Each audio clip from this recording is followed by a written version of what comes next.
So today I'm going to walk you through ADHD referrals, from the initial referral to then on to what to do if you get a rejection of the referral. The first place where we always start is going to be on all templates. So to do the referral itself, you're going to go through all referrals and then through here, all referral forms, Parkside. Now you will notice that a new box has appeared down here for ADHD rejection referrals. We'll talk about that in a little bit, but for now we're talking about the initial referral. So we're going to go through all referrals, and then it's the very first one, ADHD autism referral form. This is a template itself, and on here you've got both autism and ADHD. So the first thing you've got is the referral form itself. The second part is the screening questionnaire, which you're going to be able to print out and give that to the patient to complete and ask them to bring that back so you can attach that with a referral. That'll ask them lots of information about the history, how it's affected their education, their personal relationships, etc. And that helps towards getting that referral accepted. The next thing you're going to have is the ADHD patient leaflet. By clicking this link, it's going to print it out so you can give it to the patient, but you can also send this via AccuRx, which sends them a link basically to the practice website, which gives all the information. That's going to go through with the patient about how the process works, that we're referring to SPA, and that is for an initial assessor criteria to see if they meet criteria. Before then it's onward referred for the assessment. So they're not getting referred for assessment straight away, they're getting referred to be assessed for criteria for referral. It also talks a bit about the right to choose. The right to choose process you'll get a lot from patients now, because providers are explaining to the patient or advising the patient to go to your GP and say you want to use the right to choose. That's basically the patient saying I want to use that preferred provider. This only comes into place once they've passed the initial assessment under SPA. So if you get a patient saying I want to do right to choose, absolutely fine. Just when you're doing this referral form is you just need to be putting a comment in there to say patient would like to use the right to choose provider and list the provider. Then once it's at the point of acceptance for the SPA line, then they will then onward refer to the right to choose provider. But I'll show you what that leaflet looks like and what the advice looks like in a minute as well.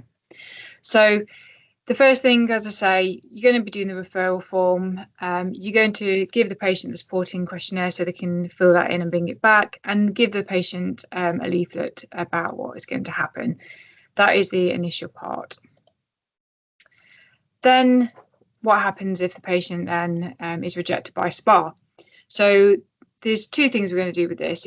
Is we're going to look at it to see whether or not it's the first time it's been rejected. The process in the practice is if it's been rejected the first time, we will resend, but we'll resend it with supporting evidence or additional supporting evidence, and we're going to ask the patient to provide that to us. If then we send it on rejection the second time, it gets rejected a further time on resubmission, then we're going to say to the patient that we're not going to resubmit anymore.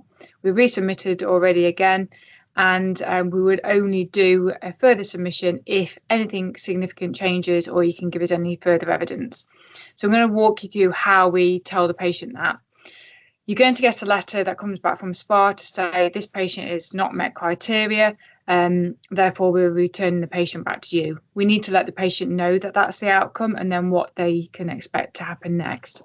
So to do that, back at all templates, back at all referrals, and this is where this new template comes in. So by clicking this, it will clearly show you what the process is. So you've had a rejection. It's only for when processing rejected referrals. If it's the initial rejection, that is the first initial referral, it's come back to say the patient's now rejected. We're going to send the letter that's here to the patient, which explains to them that they've been rejected, and what we're going to do is ask them to do another support questionnaire if they want it to be resubmitted, and then they can return it back to us and we can resubmit. So you're going to be sending two things to the patient, the letter and the supporting questionnaire. That goes to the patient. When it comes back, we resubmit. If then we get another letter to say your referral has now been resubmitted, but it's still not been accepted, we now need to send the patient a letter to say we've now resubmitted it, it's still been rejected, this is what to do next.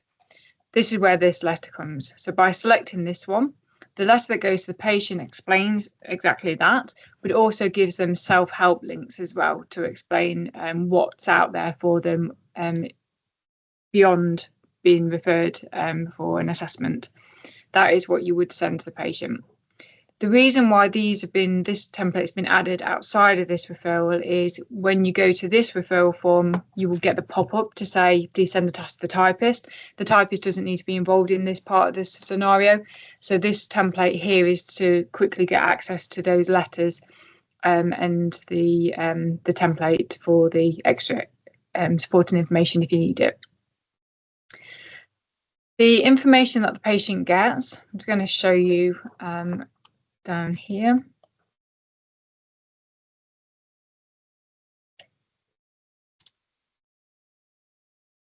Which again is available on our practice website.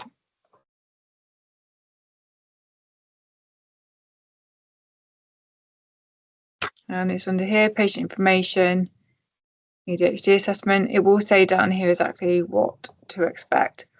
So it talks about the right to choose providers and how that works and when it comes into play.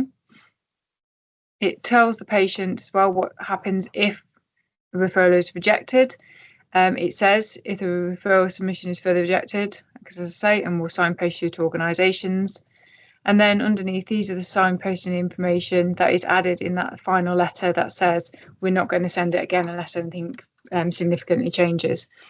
So that's a new process for ADHD. The reason we put it in place is obviously we know that there's a high instance of referrals that are being sent, but there's also a high instance of referrals that are being rejected. So this is to ensure that we've got a consistent approach for our patients and our patients fully understand what we're doing and why.